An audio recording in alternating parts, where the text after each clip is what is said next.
ఒక రౌతు మారేస్తారు బీజేపీ వాళ్ళైనా కాంగ్రెస్ పార్టీ వాళ్ళైనా అనేది తప్పులేదు.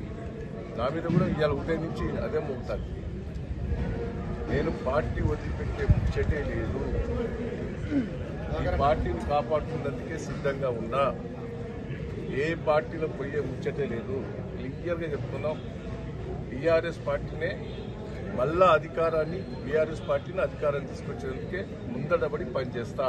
కార్యకర్తలకు కష్టకాలం నేను ఎన్నో చూశాను. ప్రతిపక్షంగా చాలా మంది ప్రతిపక్ష ముఖ్యమంత్రులు కూడా చూశాను. చాలా మందిని ఎదుర్కొన్నాను. నా రాజశేఖర రెడ్డి ఎంత ఇబ్బంది పెట్టిందో మీకు తెలియదా? నా బట్టన్నపేటను నువ్వు రాకపోతే ఎస్సీ రిజర్వేషన్ చేస్తాను, నీకు ఎక్కడ నిలబడకుండా చేస్తాను.